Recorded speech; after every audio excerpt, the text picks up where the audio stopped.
Welcome to star 9 news. Tirupati జిల్లా కోట మండలంలో తూర్పు కనుపూరు నుండి నాయుడుపేట వరకు వేస్తున్న సాగరమాల రోడ్డు ప్రాజెక్టు పనులను పరిశీలించిన తిరుపతి జిల్లా కలెక్టర్ డాక్టర్ ఎస్ వెంకటేశ్వర్ మరియు Gudur sub collector Raghavendra Meena visit చేయడం జరిగింది. అలాగే తిరుపతి జిల్లా పరిధిలో మొత్తం 5 ప్యాకేజీలు ఉండగా ఒకటి ఇనాక్టివ్లో ఉందని, మిగిలిన 4 ప్రాజెక్టుల్లో 2, 3, 4 ప్యాకేజీలు మన జిల్లాలో ఉన్నాయని, అందులో ఒకటి కోట మండలం తూర్పు కనుపూరు నుండి నాయుడుపేట వరకు సుమారు 35 కిలోమీటర్ల రోడ్డు నిర్మాణంలో ఉందని, దీని విలువ సుమారు 960 కోట్ల రూపాయల ప్రాజెక్ట్ అని తెలిపారు.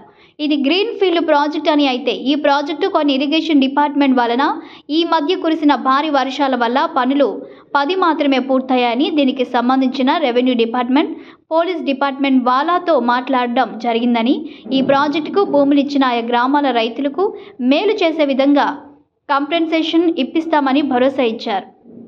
సన్మానం చేయడం జరుగుతుంది. ప్రతి గ్రామంలో ఆ పనులు చేస్తూ ఉన్నాం. అందులో భాగంగా ఈరోజు కాలేజ్ స్టూడెంట్స్తో ర్యాలీ నిర్వహించి మనం ఇక్కడ ప్రతిజ్ఞ చేయడం జరుగుతుందని తెలియజేస్తున్నాం. ప్రతిజ్ఞ భారతదేశ పౌరులమైన మేము ప్రజాస్వామ్యంపై విశ్వాసంతో మన దేశ ప్రజాస్వామ్య సాంప్రదాయాలను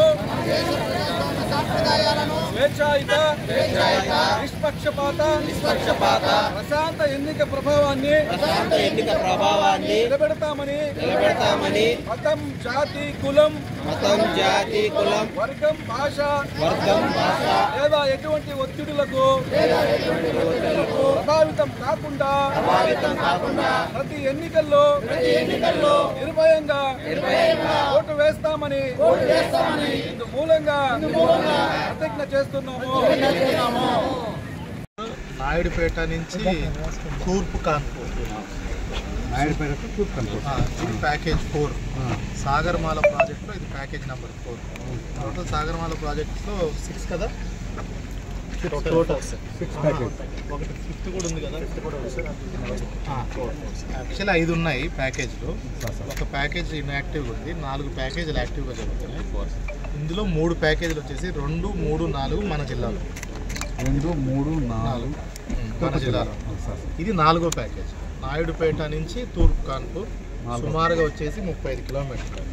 ఓకే, 960 కోట్లు ప్రాజెక్ట్. ఇది దీంట్లో ప్రస్తుతానికి ఓన్లీ 8% కంప్లీట్ అయింది. 10 ఓకే, 8కి 10కి ఏముంది, 10% అయింది.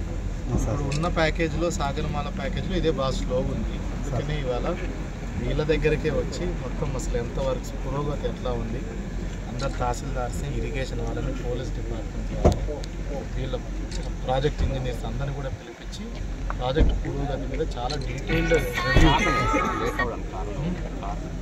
లేట్ అవడానికి మెయిన్ కారణం ఇరిగేషన్ దగ్గర ఇబ్బంది అయింది. అంటే ఆఫీసర్ దగ్గర కాదు, ఒకటి ఇరిగేషన్ దగ్గర ఏమి ఇబ్బంది అయిందంటే ఒరిజినల్ ప్రాజెక్ట్లో కంటే తర్వాత ఇరిగేషన్ వాళ్ళు వీళ్ళ ఒరిజినల్ ప్రాజెక్ట్లో ఏదైతే కల్వర్ట్స్ అవి ఇచ్చారో ఇది సరిపోవు, ఇంకా ఎక్కువ విడ్త్ కావాల్సి ఉంటుందని ఆల్మోస్ట్ 110 స్ట్రక్చర్స్ 90 స్ట్రక్చర్స్ అదనంగా అడిగారు.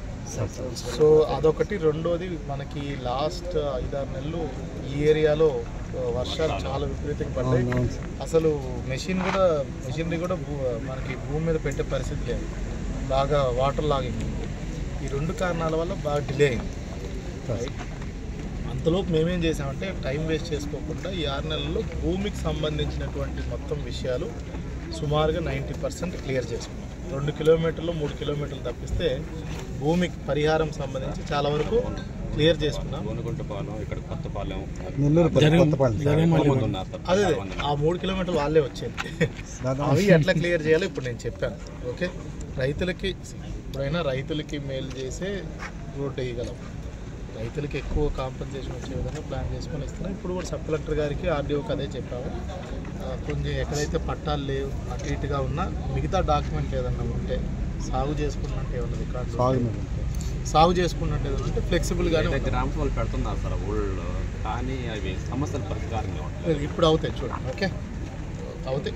1-2 చోట్ల కొంతమందికి ఎటువంటి ఇది లేని వాళ్ళకి ఇబ్బంది అది. ఎందుకంటే తర్వాత వేరే వాడు వచ్చి నాకు పట్టా ఉందని వస్తే అప్పుడు కష్టం అయిపోతుంది. సో అలాంటి కేసులు తప్ప మిగతా అన్ని ఇస్తాం.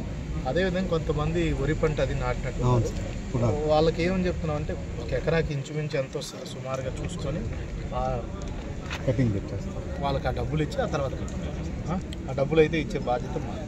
ఎందుకంటే మళ్ళీ 3 నెలలు ఆగాలంటే 3 నెలలు మొత్తం ప్రాజెక్ట్ ఆగాలంటే చాలా డబ్బులు అవుతుంది. దాని బదులు వీళ్ళకి ఎకరాకి ఇంత వాళ్ళకి ఎంత వస్తుందో చూసుకొని అది ముందుగానే ఇచ్చేసి పనులు స్టార్ట్ చేస్తాం. అదొకటి నిర్ణయం తీసుకున్నాము. అదేవిధంగా ఇరిగేషన్ వాళ్ళు పనులు స్పీడప్ చేయడానికి డీటెయిల్గా ప్లాన్ చేసుకున్నాం. తర్వాత ఇక్కడ కొన్ని మిగతా సమస్యలు వేరే ఇతరత్ర సమస్యలు నాకంటే మీకే బాగా తెలుసు, అవన్నీ కూడా డిస్కస్ చేశాము. అవన్నీ పోలీస్ డిపార్ట్మెంట్, రెవెన్యూ డిపార్ట్మెంట్ కోఆర్డినేషన్తో రోడ్ వేయాలంటే ఓన్లీ మెషిన్లు ఉంటే సరిపోదు కదా, గ్రావెల్ కావాలి, ఇసుక కావాలి, అవన్నీ కూడా ఎట్లా ఇబ్బందులు లేకుండా చేయాలనేది. సార్ జనాలకు ఒక డౌట్ ఉంది సార్, ఇక్కడ ఈ పైన పోతుంది కదా సర్వీస్ రోడ్డు అవి ఎక్కడ ప్రొవైడ్ చేస్తారు? సర్వీస్ రోడ్స్ అవన్నీ అగ్రిమెంట్ ప్రకారం ఎక్కడైతే విలేజెస్ ఉన్నాయో అక్కడ ఇచ్చారు, కాంట్రాక్ట్లో ఆల్రెడీ ఉన్నాయి, దాని ప్రకారం కడతారు. వాళ్ళకి ఏ ఇబ్బంది ఉండదు. సార్ ఇంకొచ్చిన కోట మండలం నెల్లూరుపల్లి కొత్తపాలెం, వీపీ అగ్రహారం, గుండుగుండపాలెం గ్రామం దాదాపు 2.5 కోట్ల రూపాయల దాకా పరిహారం ఆగిపోయింది సార్. రైతులు జననేనుకునే కూడా చిన్న చిన్న సమస్యలు పెట్టి అంటే వీళ్ళు పోయినప్పుడు ఏంటంటే మా పరిహారం లేదు, భూమి దిగనట్లేదు సార్ వాళ్ళు. అదే పరిహారం ఇవ్వలేని కేసులు నాకు అన్నీ చూపించారు సార్. అందులో ఎక్కడెక్కడైతే కొంచెం చిన్న చిన్నగా డాక్యుమెంట్స్